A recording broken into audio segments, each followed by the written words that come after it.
얼마 전에 백인미 간사가 우리 얼마나 더 남았냐고 그래서 2개 남았다고 했는데 졸업을 하고 나서 또 이렇게 길게 하니까 김도 빠지고 실증도 날만 합니다. 나도 이거로 그냥 끝내고 남들처럼 편히 쉽게 살고 싶지만 그럼에도 불구하고 너희들을 향한 그리스도의 사랑이 나를 강권하심으로 내가 죽기 전에 나의 마지막으로 또 너희들에게 마지막으로 굳이 또 추가해서 또 다음 강의들을 하게 된 것은 우리 주님이 무너질 예루살렘 성을 바라보면서 너도 오늘날 평화에 관한 일을 알았다면 좋을 뻔하였거니와 지금 내 눈에 숨기었도다. 이걸 가슴 아프게 내가 이 말씀을 너희들에게 그대로 같은 마음으로 내가 지금 이 강의를 하는 거다. 꼭 같은 심정으로 너희가 영에 관한 일을 알았다면 좋을 뻔하였거니와 지금 너희들 눈에 숨기었도다. 꼭 같은 심정입니다. 왜? 이제 더구나 세상 마지막 끝에 세상이 정신 못 차리게 혼란스럽고 혼잡하고 암담하고 우리가 예측할 수 없는 수많은 풍파들을 만날 텐데 그때 영을 모르고서는 아무것도 못합니다. 그래서 내가 너희들의 생사를 걸어놓고 정말 간절한 마음으로 내 마지막 유언과 같은 심정으로 다음 강의들을 이어가려고 합니다. 왜냐하면은 영에 대해서도 너무 모르기 때문에 또 알아도 너무 잘 모르고 있기 때문에 이제 너희들 강의 마지막으로 이게 영적 치유에 대해서 2번 강의하고 그 다음에는 지난번에 박혁 전도사 그 문제에 관해서 2번 강의함으로써 내가 살아 숨쉬는 동안 할 수 있는 마지막 말을 다 쏟아놓고 가겠습니다. 내가 부르다가 죽을 이름이요 하나님의 주권 언약 거룩 그만 가지고 안 됩니다. 강 건너 불구경이요 액자에 걸어놓은 객관화된 지식 아무 의미가 없습니다. 그것이 바로 나의 신앙 고백이 되고 나의 신앙 고백이 되려면 내 영적 치유가 되고 또 영적 치유가 됨으로써 가정 치유와 인간관계와 또 우리 신앙생활의 본질이 치유되고 변화됨으로써 하나님이 기대하시는 아름다운 선한 열매를 맺어야 되기 때문입니다. 영에 대해서 잘 모르면 아무것도 안 됩니다. 첫째는 믿음이 너무 어려서 영에 관한 것을 말해도 들어도 잘 이해가 안 가고 그래서 영을 잘 모르는 사람들을 위해서 두 번째는 형식화된 신앙생활에 너무 쩔어서 마음이 굳어지고 영적으로 무지한 사람들을 위해서 세 번째는 너무 많은 것을 알면서 바리새인처럼 영적으로 교만해져서 돌같이 굳어진 사람들을 위해서 네 번째로는 성령을 체험하고도 영적으로 교만해서 모든 걸 아존인수격으로 해석을 하고 모든 영적인 문제를 자의적인 해석으로 자의적인 영적 생활을 하는 이게 제일 어려운 겁니다. 바울은 그리스도와 함께 내 정과 욕을 십자가에 못 박았다고 하면서도 나는 날마다 죽노라. 그러므로 영에 대해서 자만할 수 있는 사람은 아무도 없습니다. 우리가 마지막 때에 모든 많은 은사가 있지만 은사 중에 마지막 최후의 마지막 생사를 가르는 마지막 진위를 가르는 가장 중요한 은사는 영들을 분별하는 은사들입니다. 목사들은 흔히 은사 중에 더 크고 더 좋은 은사 사랑의 은사다. 사랑도 영을 모르면 빈 껍데기예요. 그런 의미에서 나는 박혁 전도사에서 바로 이런 것을 보는 것입니다. 바보야, 문제는 영이야. 지난번 내가 강의한 걸 다시 한번 들으시기 바랍니다. 바보야, 문제는 영이야. 영을 모르면 모든 것이 헛되고 아무것도 알 수 없고 할 수도 없고 아무 의미도 없습니다. 인생의 희노애락도 신앙생활의 실질적인 열매도 영을 모르고서는 다 의미가 없습니다. 믿음은 삶의 열매가 있어야 하고 삶의 열매는 상처의 치유와 영적인 치유를 통해서만 맺을 수 있습니다. 그것이 아닌 것은 다 위선이요 껍데기입니다. 상처는 마귀의 둥지입니다. 지난번에도 말이 나왔을 겁니다. 또 오늘 말하는 중에도 중복되는 말들이 있을 겁니다. 그동안에 강의하는 중에 산발적으로 한마디 한마디 중간중간에 끼어 나온 거지만은 이제 마지막으로 종합적으로 정리를 합니다. 상처는 마귀의 핥힌 둥지입니다. 그리고 누가 말하는 거, 새가 머리 위로 지나갈 수는 있으나 내 머리 위에 앉아서 둥지를 틀게 해서는 안 된다. 다같이 새가 머리 위로 지나갈 수는 있으나 내 머리에 앉아 둥지를 틀게 해서는 안 된다. 다시 한번, 새가 내 머리 위로 지나갈 수는 있으나 내 머리에 앉아 둥지를 틀게 해서는 안 된다. 이것이 상처의 치유에서 가장 기본이 되는 것입니다. 그래서 에베소 4장 26, 27절에서는 분을 내어도 죄를 짓지 말며 해가 지도록 분을 품지 말고 마귀에게 틈을 주지 말라. 둥지를 틀게 하지 말라는 거예요. 머리로 지나가는 거는 감정으로, 순간적으로, 조건반사적으로 팍팍 감정이 오는 거는, 그거는 하나님이 주신 풍부한 은혜입니다. 감정의 풍부한, 이것이 없으면 하나님도 사랑할 수 없고, 이것이 없으면 믿음을 체험할 수 없고, 이것이 없으면 형제도 진정으로 사랑할 수가 없어요. 그것이 네거티브 쪽으로 작용되느냐, 포지티브 쪽으로 작용되느냐, 그 감정이 무엇에 의해서 작용되느냐, 그것이 중요한 겁니다. 분을 내어도 죄를 짓지 말며. 뭡니까? 순간적으로 감정으로 욱해도 그걸 새가 지나가는 걸로 쫓아버리고 끝내야지, 그걸 마음에 품고 가슴에 품고 생각에 품고 있으면은 내 안에 사탄의 둥지를 튼다는 얘기입니다. 그것이 상처입니다. 그래서 마귀로 틈을 주지 말라. 그걸 품고 있지 말라. 그냥 초전박살, 감정이 팍 오를 때에 거기서 스탑, 거기서 끊어버리고 잘라버리고 헐 멀리 날아가 쫓아버리고 세상은 간 것 없고 구속한 주만 바라봅니다. 우리 주님을 바라보면서 주님이 당하신 통을 생각하면서 그걸 다 쫓아버리고 마귀로 틈을 타지 못하게 하려는 겁니다. 이것이 상처를 덜 입는 비결입니다. 상처를 안 입고 살 수는 없습니다. 우리가 생각과 마음처럼 그렇게 되지는 않습니다. 끊임없이 들어오는 모든 자극에서 우리는 각양각색의 상처를 계속 입으면서 삽니다. 이것을 최소화하는 것이 바로 믿음이요 상처의 치유입니다. 여기서 먼저 나라고 하는 인간, 나라고 하는 인간이 어떤 인간이었느냐. 하나님이 주신 것은 온데간데 없고 상처투성이의 인간, 상처투성이의 인격, 상처투성이의 내 삶이었다는 것을 먼저 고백하고 간증하면서 상처의 문제를 시작하려고 합니다.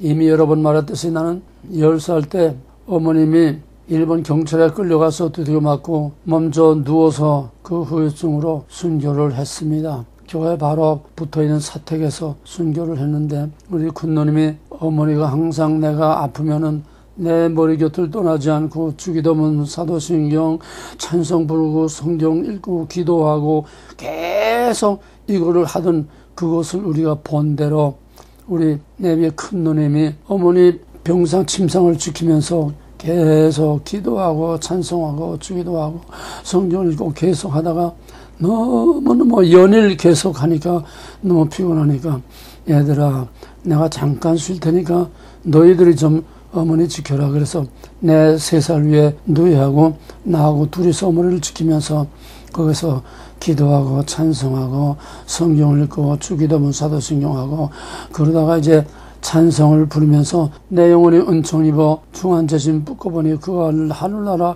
그 찬성을 부르는 중에 어머님이 운명을 하셨습니다.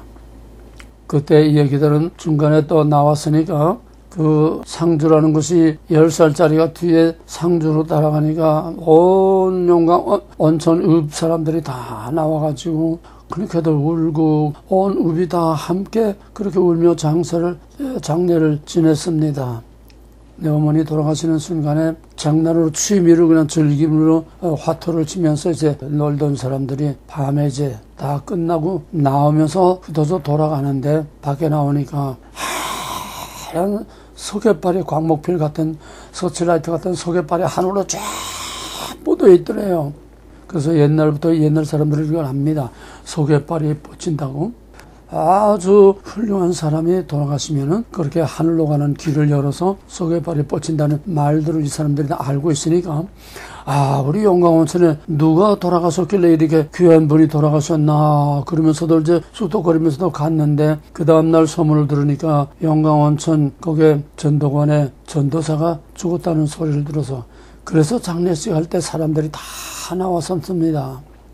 그래서 어머니를 보내고 뭐 여기저기 자세하게 다 얘기할 수 없어요. 그래서 이 집에 갔다 저 집에 갔다 하다가 그냥 어느 과수원 할머니가 또 믿지도 않는 할머니인데 거기 가서 언두막에서 그냥 보일 듯이 보이지 않는 다옥다고 내 어머니 가신 나라 해지는 나라 그냥 그걸 혼자서 울면서 그냥 그 노래를 부르면서 또 거기에 내가 수필을 계속 쓰면서 막 그러면서 지내다가 결국 이제 월남을 하게 됐어요. 그러니까 뭐 자생가는 하나님이 정말 신령한 그런 종을 통해서 우리를 넘어가라고 해서 이제 넘어갔습니다. 그러니까 10살 때 어머니 돌아가시고 11살 때 해방이 되고 12살 때 이북에서 넘어왔습니다. 이것말로 탈북이죠. 산을 넘고 강을 넘고 모가지까지 강물이 그냥 철렁철렁 하는 걸 그냥 넘고 또 그 넘을 때 그냥 막 기침이 나고 그래서 사람들이 나는 못 간다고 다 떼어놓고 간다고 그러는데 정말 기도해서 하나님 이 기침 딱 멈춰주세요. 기도하고 가는데 그 초소들 사이에 몰래 숨어서 나가는데 한 번도 기침을 하지 않고 무사히 우리 한 연합문명 한 그룹이 돼가지고 무사히 다 넘어와서 서울에 왔습니다. 자세한 말은 다 할 수가 없죠. 이것이 내가 어머니를 잃고 내 모든 것은 세상 것을 다 빼앗겼습니다. 어머니를 잃으니까 내가 가진 것이 아무것도 없어요. 모든 것을 다 빼앗기고 내게는 공허밖에 남은 게 없습니다. 세상이 내게서 모든 것을 다 앗아갔습니다. 기쁨도 없고 희망도 없고 어떤 내가 왜 살아야 하는지 의미도 모르고 내게는 텅 빈 어머니의 그 텅 빈 자리 그 공허하고 허전한 바로 그 얼마 전까지 10살 때 어머니 아프기 전까지만 해도 어머니를 젖꼭지를 만지면서 자던 내가 그때 심정은 말로 형언할 수 없습니다. 그 다음엔 이때 내가 처음 나라는 존재가 다 죽고 어머니와 함께 죽은 겁니다. 나라는 존재 이유가 없어졌어요. 그 다음 남한에 넘어와서 이제 6.25가 터졌습니다. 여기서 나는 2번 죽었습니다. 왜? 내 인생의 모든 것을 6.25가 깡그리 다 앗아갔습니다. 물론 내가 자원에서 학도병 나갔지만은 난 죽기 위해서 N손으로 그냥 국민학교 중퇴로 해가지고서 행정용으로 뽑히지 않으려고 그래가지고 자원에서 최전방까지 나가서 목숨을 걸고 싸웠습니다. 죽으려고 나간 겁니다. 여기서 내 인생은 꼴몇 번 죽은 겁니다. 치열한 전쟁에 나갈 때마다 내 모가지를 빼서 사나 모가지 걸어놓고 하나님 여기 내가 모가지 내놓고 걸어놓고 가니까 하나님 거두고 가시든지 또 돌려주시면 또 사는 거고요. 그런데 하나님이 나를 죽지 않고 살려서 전쟁의 불 속에서 잿더미에서 내 소대에서 한 사람밖에 소대장하고 2사람밖에 남지 않은 그런 치열한 전쟁에서도 하나님께서 나를 살려줬습니다. 전쟁터에서 육신적으로 이미 죽었고 수많은 죽음에서 살아났고 무엇보다도 내가 군대에 있는 4년 동안에 다른 애들은 다 고등학교 나오고 다 대학교 가서 부산에서도 다 피난생활 하면서도 공부도 했는데 나는 학업의 기회를 놓쳤습니다. 고등학교 1회는 올라가자마자 6.25가 터져가지고 한 달 만에 3월 달에 올라가서 6월 달에 6월 터졌으니까 고등학교 1학년 3, 4, 5, 6 넉 달밖에는 공부한 게 없어요. 그러고서는 군대에서 4년 만에 휴전이 되고 이제 4년 만에 제대해서 나오니까 나에게는 아무것도 없습니다. 그러니까 공허와 고독과 불민증과 신경쇠약으로 마치 완전한 정신병자가 돼가지고 그저 술만 퍼마시고 그냥 그저 사는지 죽는지도 모르고 그냥 길바닥을 헤매고 불면증으로 그냥 밤에도 밤새 잠을 못 자고 이약국제약 다니면서 수면제를 모아서 한 주먹을 맞아도 죽지를 않고 잠도 안 들고 정말 그때 말은 형언할 수 없는 그런 영적인 큰 고통 가운데 있었고 대낮에도 방에서 천정을 쳐다보면 거기에 천정에 그냥 조그만 천정에서 그냥 그 마귀 새끼들이 말을 막 그냥 짓누르고 그냥 내가 견딜 수 없고 밤새 자지도 못하고 밤새 그냥 술만 갖다가 퍼먹고 그때 형편은 내가 말로 다 할 수 없습니다. 제대하고 나오니까 딴 애들은 벌써 다 뭐 그때 우리 대광 출신들은 연대에서 입학시험 없이 학교 추천으로 그냥 다 무시형으로 받아줬어요. 우리 애들은 우리 대광 우리 아이들은 연대에 그냥 어느 수준 이상 되는 애들 학교에서 추천서 써주게 되면 입학시험 없이 그냥 다 받아줬습니다. 내 클래스에 있던 애들은 다 연대 가고 다 대학에 가서들 다 졸업하고 뭐 직장생활도 하고 무역회사도 들어가고 근데 나는 밑바닥이 없어요. 설 자리가 없어요. 그때는 하나님도 없습니다. 모태신앙이지만은 하나님도 없는 광야를 헤매면서 내 인격은 길바닥에 쭈그러진 콜라깡통처럼 쭈그러질 대로 쭈그레고 찢어질 대로 찢어지고 이 사람 저 사람 발뿌리에 채기는 돌뿌리 같이 이렇게 방황하면서 그러면서도 내가 고1 넉 달밖에 못 댕긴 놈인데 서울대 석사학위 논문을 써줬어요. 그러면서 이제 사귄 친구지요. 그 다음에는 또 그 후에는 내가 어떻게 해서 이제 대학을 들어갔는데 대학에 들어가서 박사학위 논문을 대한민국의 아주 저명인사입니다. 저명인사에 박사학위 논문을 써줘서 그 사람이 중앙대학교에서 박사학위 받았습니다. 그 다음에는 한국에서 아주 저명한 분의 책을 써줬어요. 책을 5권 한 지를 책을 써주고 나는 겨우 쭈꼬리만한 수고비만 조금 받고 그러고로 대학을 졸업했는데도 이렇다 할 직장도 제대로 얻지 못하고 그런 그래도 직장 생활을 하다가 그때도 여전히 방황하는 거죠. 내가 그 집에 그도 연탄도 들여주고 정말 내 그 책 쓰고 받은 돈들 그냥 그 친구한테 다 그냥 술 사주고 뭐 밥 사주고 그 집에 뭐 연탄 사주고 뭐 좀 그냥 그렇게 해줬는데 그 친구한테 배신을 당했어요. 세상을 다 잃어버렸습니다. 그래서 스레바짝 끌고 시내 나왔다가 그냥 그 길로 서울역에 가서 이놈의 배웠다고 하는 놈들 문명이라는 것들 하고 이제는 나는 담을 쌓는다. 인생 밑바닥까지 내려간다. 그래서 부산에 가서 노동판에서 노동이라도 하면서 차라리 그런 놈들하고 내가 차라리 사는 거 낫지 이런 배웠다고 하는 이런 놈들하고는 내가 이제 상종을 안 한다고 해서 스레바짝 끌고 부산에 갔더니 부산은 딱 떨어지니까 그때 돈 1,000원짜리 한 장이 있더라고요.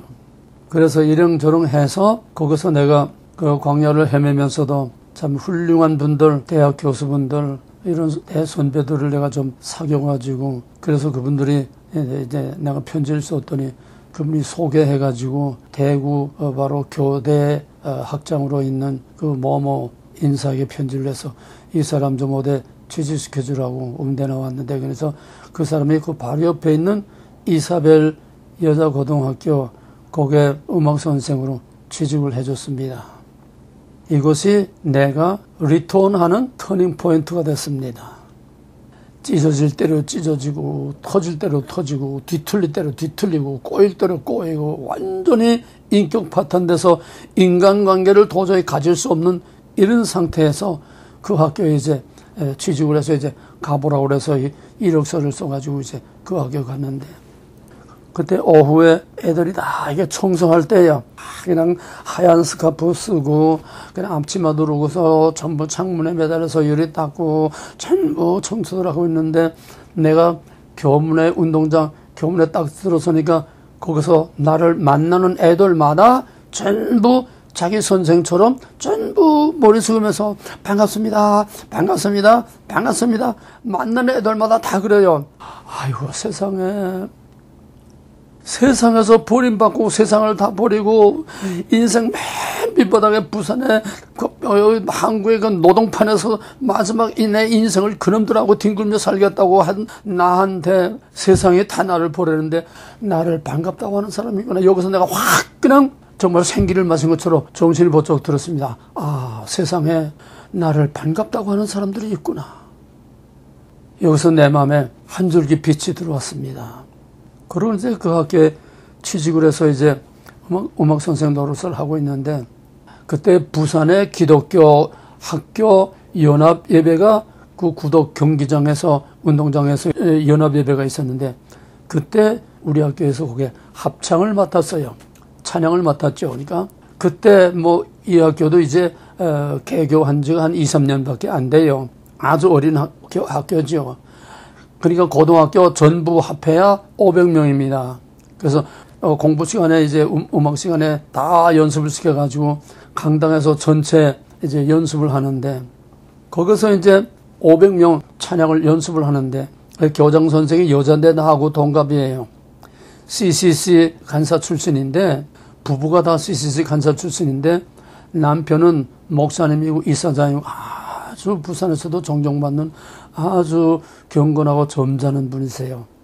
또 이 부인은 나하고 같은 평양 사람인데 아주 나이스하고 아주 깨끗해요. 사람이 아싸라요. 정말 깨끗하고 아싸래요. 근데 합창 연습을 하는데 이 교장이 자기 손으로 들지를 못하고 그 사무실에 여자 직원한테 차판에다가 커피를 끓여가지고 그 직원하고 같이 들어와서 합창 연습하는데 나한테 그 커피를 그 교장이 주더라고요. 여기서 버림받은 인생을 반갑다고 하는 그런 사람들이 있는가 했는데 이제는 교장이 나한테 커피까지 갖다가 이렇게 대접하는 이걸 보니까 세상이 다 나를 버린 건 아니구나. 세상에도 살 수 있는 발붙이는 것이 있겠구나. 그때부터 내가 돌아서기 시작했습니다. 그래서 지금도 그 교장 잊을 수가 없고 그 이사벨을 잊을 수가 없어요. 왜? 내 인생의 최악의 밑바닥에서 내게 희망을 주고 빛을 주고 생기를 주어서 나로 다시 살게 하는 그런 나의 터닝 포인트가 됐기 때문에 근데 그 교장 내외가 얼마나 그 CCC에서 받은 훈련이 얼마나 깨끗하고 얼마나 정말 양심적이고 얼마나 사랑으로 그 교사들을 사랑으로 다 이렇게 베풀고 정말 거기서 내가 완전히 그 인격에 신앙 인격에 완전히 내가 녹아버렸습니다. 그래서 결국은 거기서 결혼까지 해가지고 서울루일에 올라왔습니다. 올라오기 전에 그 학교에서 이제 있으면서 내 처다들을 낳았어요. 집사람이 처다들을 낳았는데 목도 가누지 못하는 앉지도 못하는 그냥 목이 이렇게 저렇게 목도 가누질 못해요. 내성마비입니다. 하늘이 무너졌습니다.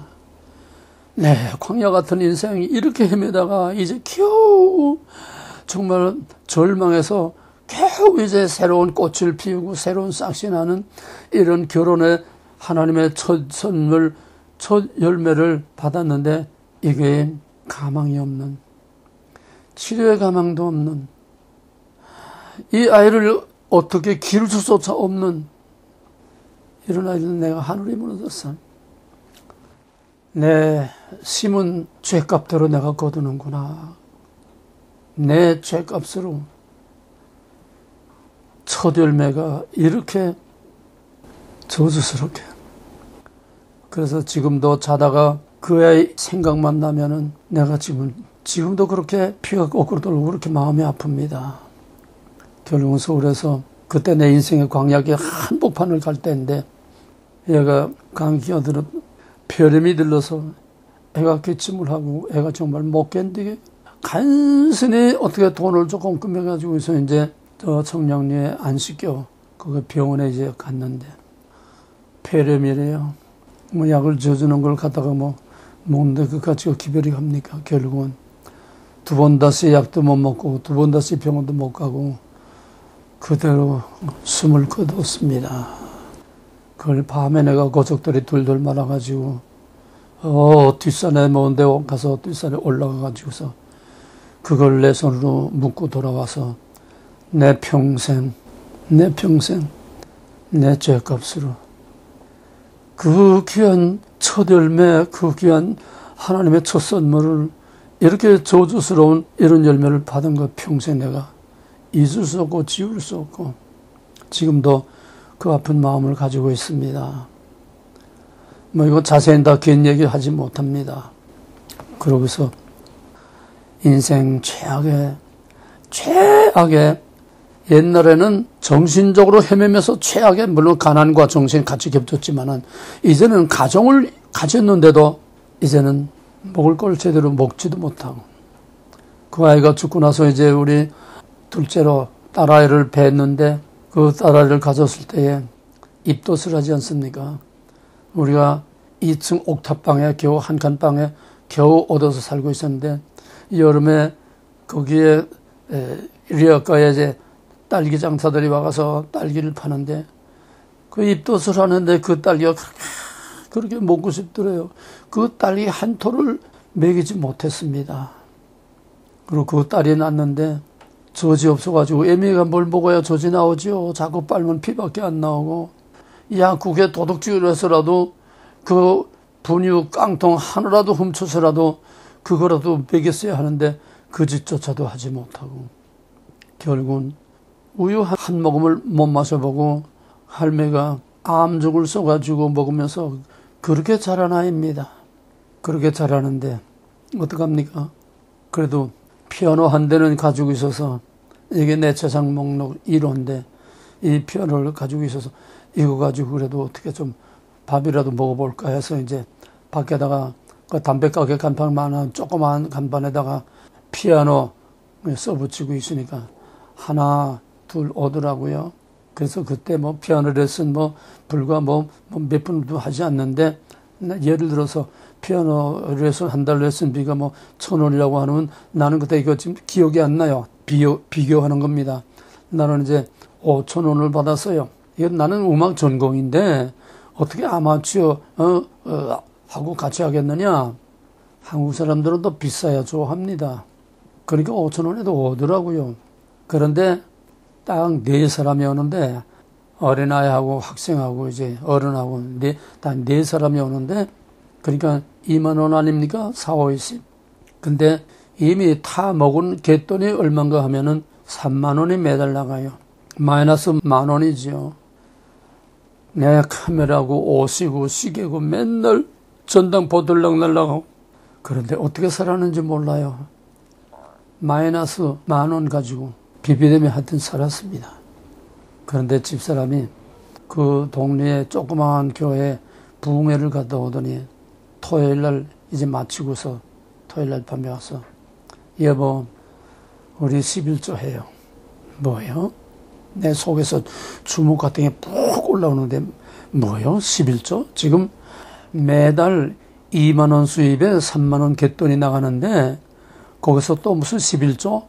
속에서 그냥 뭐가지가 욱하고 올라오는데, 그래도 모태신앙이라 하나님이 두려워서 꾹소리 못하고 할 수 없지 뭐. 체념을 하고 있어요. 아침에 애를 들쳐오고서 이제 교회 가려고 다 했는데, 여보 11조 5,000원 합니다. 뭐야? 하늘이 다 무너지는 거예요. 그러면 3만 원 지출에다가 10,000원 마이너스에 5,000원 11조 내면은 15,000원, 이건 계산이 안 되는 삶이죠. 그래, 하나님이 들어와서 어떡합니까? 교회 가서 이놈의 11조 내는 게 억울해가지고 말도 못하고 속으로 끙끙거리면서 예배가 됩니까? 집사람 오기에 그냥 11조를 그때부터 바쳤습니다. 11조를 몇 번 바쳤는지 모르는데 11조를 바치면서 결박이 풀어졌어요. 내가 밖에 직장에 나가게 됐습니다. 그 다음에 집사람이 또 직장에 간부로 취직이 됐습니다. 이때부터 풀리기 시작하고 열리기 시작해서 광야의 그 혹독한 광야길이 이제 끝나기 시작했습니다. 그 다음에 내가 이제 은혜를 받고서, 자세한 얘기는 다 못해요. 이제 기도원에 가서 이제 은혜 받고서 성령을 받아가지고, 이제 나중에 조금 나옵니다만은 교회에서 성령의 바람이 막 일고 나니까 그냥 목사님이 맨날 시간마다 그냥 나를 때려 부시는 설교만 하고, 그러면서 내가 그 기도원에 2번, 3번 연달아 올라갔어요. 거기서 내가 콜링을 받고 성령의 체험을 하고 콜링을 받고, 그러고서 이제 내려와서 신학을 하고 나서 이제 목사 안수 받기 전에 40일 금식을 들어갔습니다. 그때 내 체중이 43kg. 여자들 체중만 한 거죠. 뼈다고 하고 가죽밖에 없을 때입니다.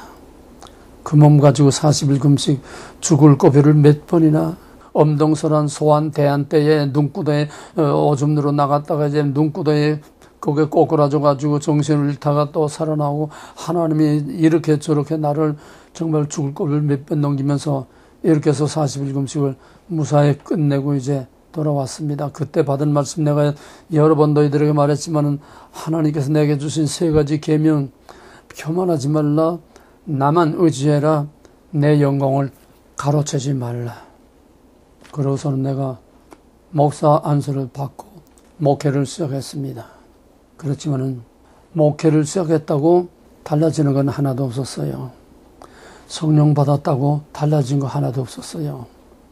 뭐 방언만 하고 뭐 무슨 은사 능력만 나타났지 내 인격은 변화된 거 하나도 없어요. 성령 받았다고 하루아침에 인격이 변화되는 게 아닙니다. 성령 받았다고 방언 받고 은사 받았다고 능력 행한다고 그 신앙 인격이 그 상처가 그 깊은 쓴뿌리가 없어지는 게 아닙니다. 바울은 로마서 15장 자기의 전성기 3차 전도 여행을 마친 그때부터 죽을 때까지 내몸쳐서 복종케 하는 처참한 자기 훈련을 했습니다. 그래서 결혼을 했지만은 이제부터 상처의 치유로 들어갑니다. 내 간증을 자세히는 하지 못해요. 중간중간 또 조금씩 토막으로 나오고 있으니까 결혼을 했는데 40일 금식을 한다고 사람이 달라지는 거 아닙니다. 나는 40일 금식하면은 뭐 엄청난 일이 일어날 줄 알았는데 40일 금식에도 하나도 달라지는 게 없어요. 부끄러운 님 얘기했습니다마는 내가 성령 받고 은혜 받고 벌써 은사자들끼리 다 지하 간첩들 지하 조직으로 저희들끼리 다 통하는 것처럼 그때 은혜 받으니까 은혜 받은 사람들끼리만 어떻게 그냥 막 지하 조직처럼 연결되고 해서 은혜 받은 사람들 은사자들 많이들 이제 사귀게 되는데 내가 이제 40일 금식을 한다고 하니까 이제 금식 끝날 때에 아주 첫 번 축복 받겠다고 우리 집에 한 19명이 와서 딱 진을 치고 기다리고 있어요. 그래서 와서 먼저 하나님께 감사의 제사를 드리고 예배를 드렸습니다.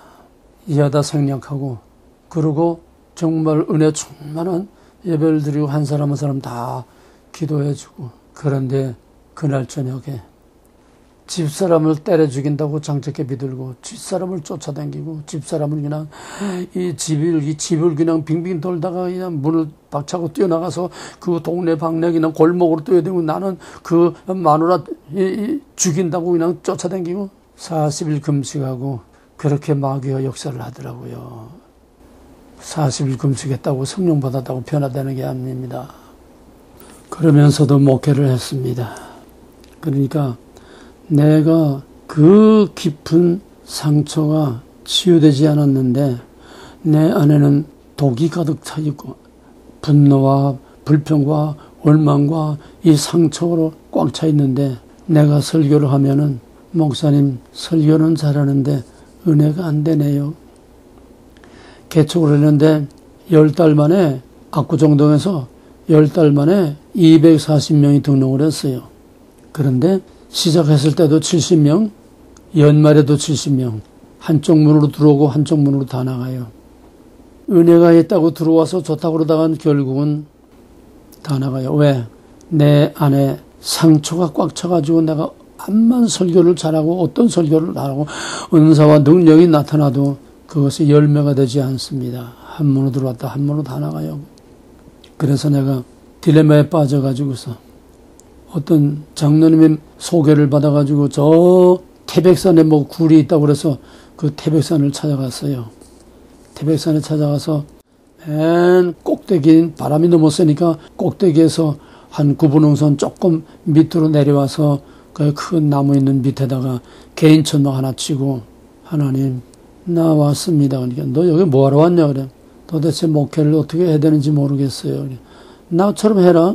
아니 내가 어떻게 예수님처럼 어떻게 합니까? 그러면 나 한 대로 나를 따라오고 나 닮아서 나 한 대로 한 바울을 한 대로 해라. 바울이 한 게 뭡니까? 예수님의 목회는 제자 기르는 겁니다.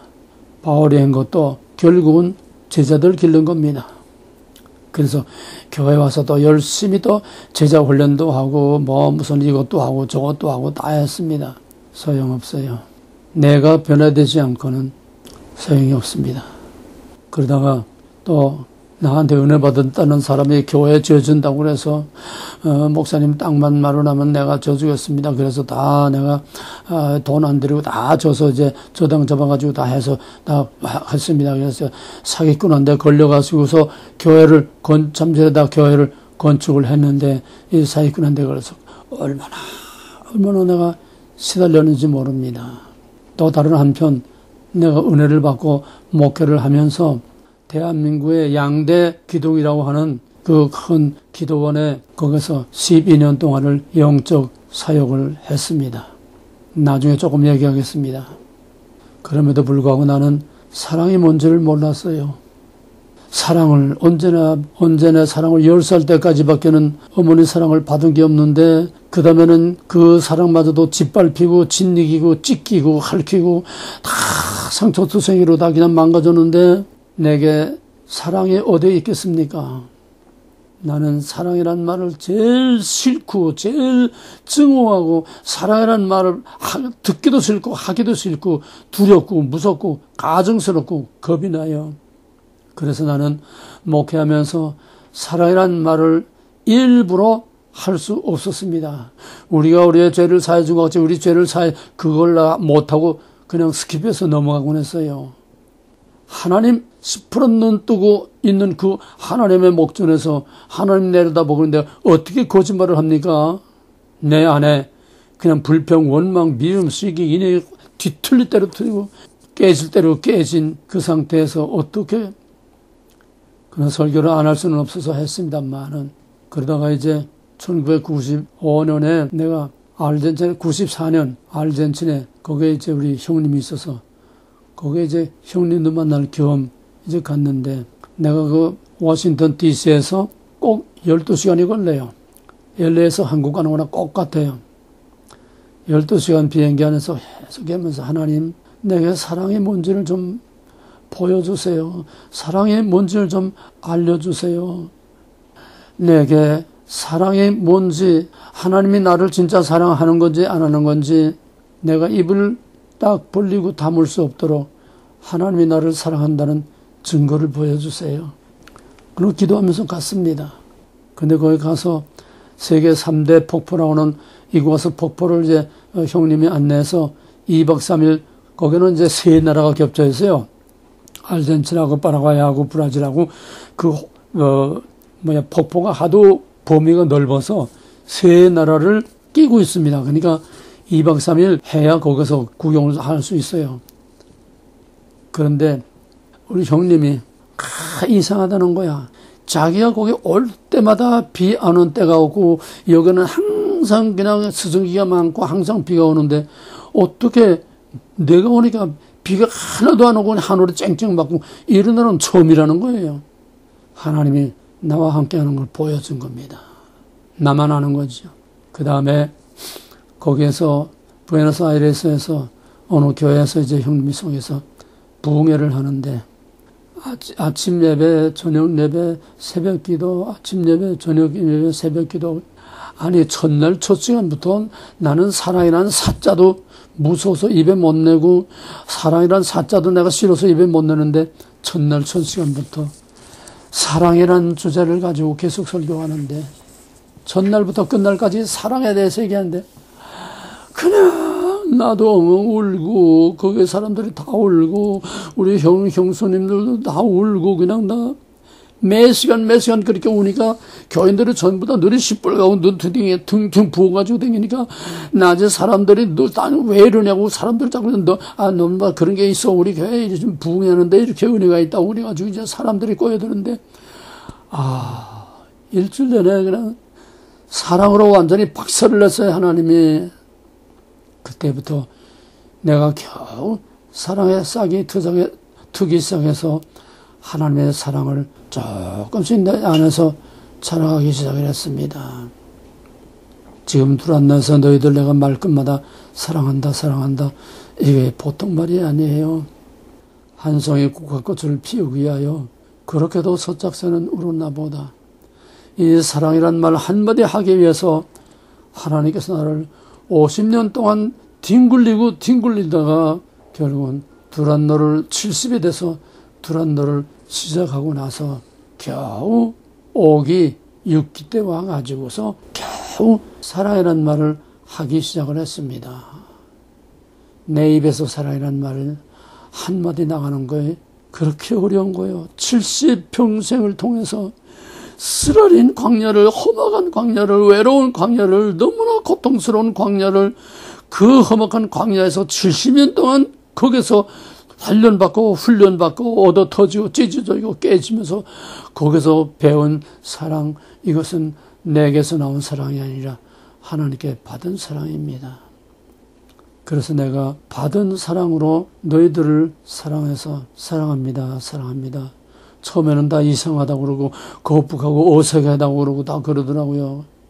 하나님이 내 안에서 나를 사랑하시니 그 하나님의 사랑으로 사랑하니까 결국은 사람들이 시간이 가니까 나와 사이에 불신의 벽도 점점 무너지고 먼 거리감도 점점 좁혀지고 어떤 사람들은 사랑 안에서 나와 하나가 돼가지고서 정말 한 몸처럼 같은 핏줄처럼 그렇게 사랑하는 사람들도 있게 되고, 그런데 아직도 우리의 집구석은 지옥입니다. 이제 겨우 사랑이 싹트기 시작하는데 마귀는 오히려 더 역사하는 거예요. 우리 집사람은 내가 상처 치유되는 거 1%만큼 치유됐다가 하면 5%, 10% 그냥 짓누게 버리고 그냥 핥히고 찢어버리고 터져버리고 상처를 내 스스로 치유할 수가 없어요.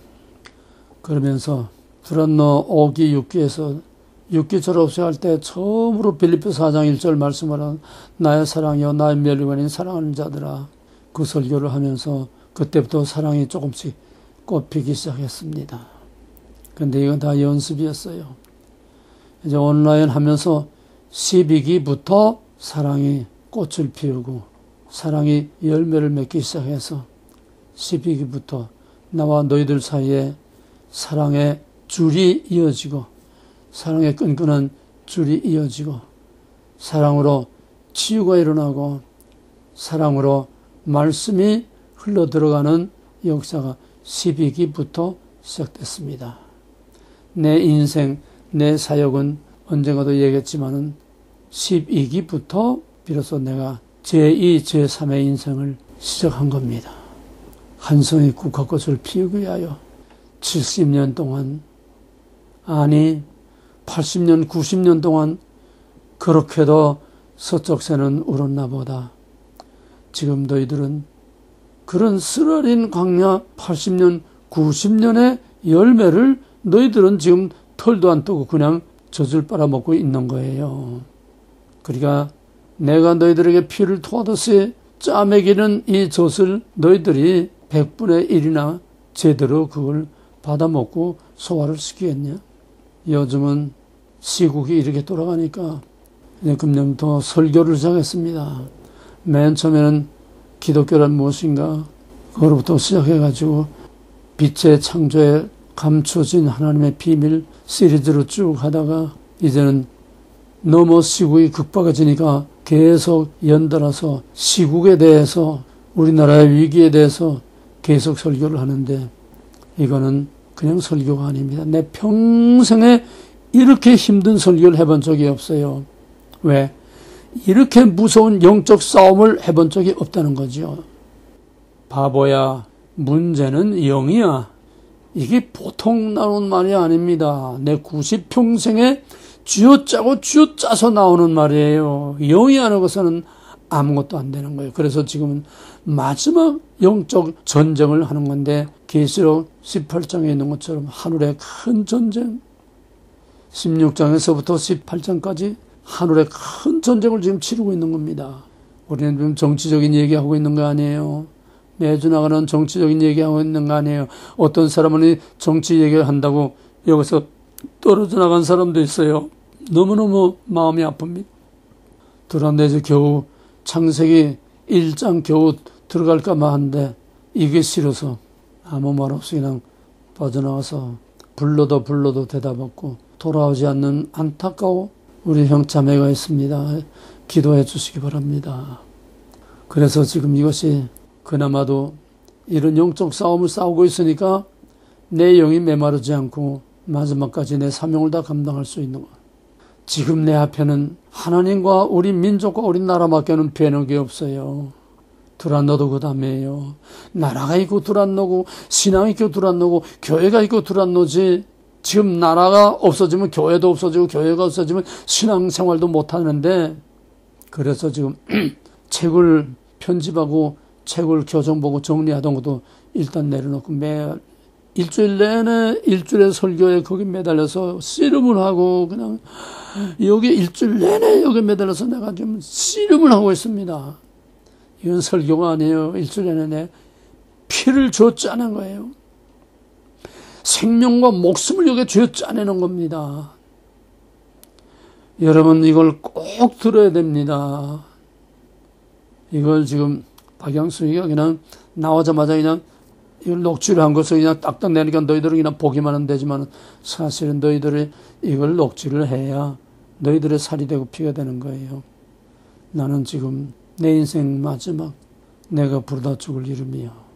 하나님의 주권 언약 거룩하고 내가 부르다 죽을 이름이요. 나의 목숨을 바치고 나의 목숨을 수십 번 수백 번 죽음의 고비를 넘기면서 내 피와 땀과 눈물을 바친 내 조국, 내 민족, 하나님이 뽑아서 나는 만세, 이거밖에는 내게 지금 배는 게 없습니다. 책이 좀 늦더라도 용서하세요. 책은 내가 없어도 너희들이 얼마든지 출판할 수 있습니다. 그러나 이 위기에 내 육성으로 말하는 것은 그 누구도 대신할 자가 없습니다. 책은 내가 다 못 내면 여러분들이 내세요. 모든 옛날에 유명한 사람들 다 사후에 그 아내나 그의 자녀들이나 또는 그 제자들이 낸 책들이 수두룩합니다. 내가 마지막 교정을 못 봤어도 출판사에서 다 해서 교정 보니까 그거 한번 그냥 보고서 넘어가면 얼마든지 책 낼 수 있어요. 사랑하는 형제들이요. 오늘 내가 이제 91인데 만으로 91인데 오늘 내가 여기에 있는 거는 오직 창세로부터 예정과 선택 가운데 예정하시고 선택하시고 약속하시고 때가 찰 때 하나님이 나를 불러서 모태로부터 구별해서 모태로부터 나오자마자부터 내게 있는 모든 것을 다 끊어버리고 잘라버리고 외로운 광야길을 홀로 가게 하시면서 울며 벳세메스로 가는 그 암사와 같이 울며 내 90평생을 살아오면서 오늘까지 이 광야 생활에서 쌓아올린 이것이 너희들에게 하는 한마디 지금 나가는 메시지들이고 또 지금 나가는 설교들이고 지금 너희들에게 내 심장에 토하고 피를 토하고 내 생명과 기름을 다 토해내는 너희들을 향해서 하는 이것이 내 인생을 너희들에게 다 바치는 거예요. 나는 두란노 20년 동안에 내 인생의 마지막, 두란노의 마지막, 나의 유언으로서 내가 부르다 죽을 이름이요. 너희들을 향한 이 사랑을 마지막 내 생명과 피와 눈물과 땀을 다 너희들에게 쏟아주고 빈손으로 하나님 앞에 가려고 한다. 그래서 오늘은 주로 내에게 관한 얘기만 했고 다음 시간에는 내 가정과 와이프와 내 가정 치유를 해서 내 다음 시간에 실질적인 가정 치유의 사례를 이제 얘기하고 그 다음에는 너희들에게 내가 과제를 내어준 박혁 전도사 그는 누구인가? 그 동영상을 누가 간사들 중에서 그 동영상 2개 또 그 다음에 또 하나 동영상을 찾아서 축사하는 그 장면하고 또 목회자 세미나에서 설교한 거 하고 또 하나는 한국에서 목회자 세미나 한 3가지 올라간 거 있는데 맨 처음에 2개 올라가고 그 다음에 하나 올라갔는데 이걸 찾아가지고 다시 다음에 그걸 다시 올리기를 12기의 방에 올려주기를 부탁합니다. 감사합니다. 하나님, 내가 무엇이고 한데 야곱이 내 인생, 내 나이 130년이건만한 내 인생이 험악하였나이다. 그가 세상의 모든 험악한 길을 다 가고 마지막에 육신의 두 눈이 다 멀었을 때야 비로소 아브라함에게 동선악을 바라보라 한 그 비전을 바라보면서 12아들 12지파 위에 세워질 위대한 다윗의 왕국, 위대한 하나님의 메시아 왕국을 바라보게 하는 마지막 다윗의 그 때를 내게 허락하셔서 내 인생 험악하고 외롭고 슬프고 찢어지는 아픔을 다 보내고 이제 마지막에 내 숨을 거두고 내 눈을 감기 전에 내게 있는 모든 것을 다 쏟아붓고 이 마지막 때를 위하여 또 우리 앞에 곧 다가오고 있는 일들을 위해서 내가 모든 걸 쏟아부을 때에 이것이 나의 마지막이요 나의 유언으로서 남겨주는 말들을 저들의 가슴 깊이 새겨서 하나님의 능력 안에 마지막 모든 암묵하고 암담한 터널을